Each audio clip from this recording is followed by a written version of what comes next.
আগেই বলেছিলাম, মা মানেই শুধু রান্না না, অভাবের মধ্যেও অপচয় না করে সংসারটাকে সুন্দর করে বাঁচিয়ে রাখার এক অদ্ভুত জাদু। আমরা যেটাকে ফেলবো না ভাবি, মা সেটাকেও যত্ন করে তুলে রাখে। কারণ মা জানে ছোট ছোট জিনিসও একদিন বড় কাজে লাগে। সেদিন মাতৃদিবসে তাই আরেকটা মায়ের শেখানো রেসিপি, আলু পটলের খোসার বড়া।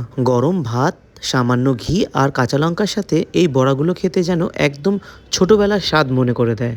আমাদের বাড়িতে বেশিরভাগ সবজির খোসা দিয়ে কিছু না কিছু রান্না হয়। মা সবসময় বলতো, ফেলে দিস না, দেখবি পরে কত সুন্দর কাজে লাগবে। ছোটবেলায় কথাগুলো সাধারণ লাগলেও আজ বুঝি মায়ের হাতে অপচয়ও ভালোবাসায় বদলে যায়। শুধু একটা রেসিপি না, এটা মায়ের সংসার সামলানোর বুদ্ধি, ভালোবাসা আর বিশ্বাসের গল্প। আচ্ছা, বেশি আবেগ না দেখিয়ে এবার রেসিপিটা বলি। আলু আর পটলের খোসাগুলো ভালো করে ধুয়ে বেটে নিলাম।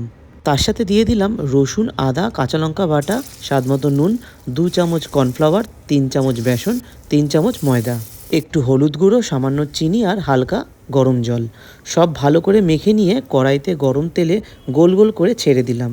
সোনালি করে ভেজে তুলতেই তৈরি গরম গরম আলু পটলের খোসার বড়া। মায়েরা সত্যি অদ্ভুত, ভাঙা জিনিস জোড়া লাগাতে জানে, অল্প জিনিসে অনেকজন খাওয়াতে জানে, আর সংসারের প্রত্যেকটি মানুষকে নিঃশব্দে আগলে রাখতে জানে। আপনাদের বাড়িতেও কোন কোন সবজির খোসা দিয়ে কি কি মজার রান্না হয় কমেন্ট বক্সে জানাবেন।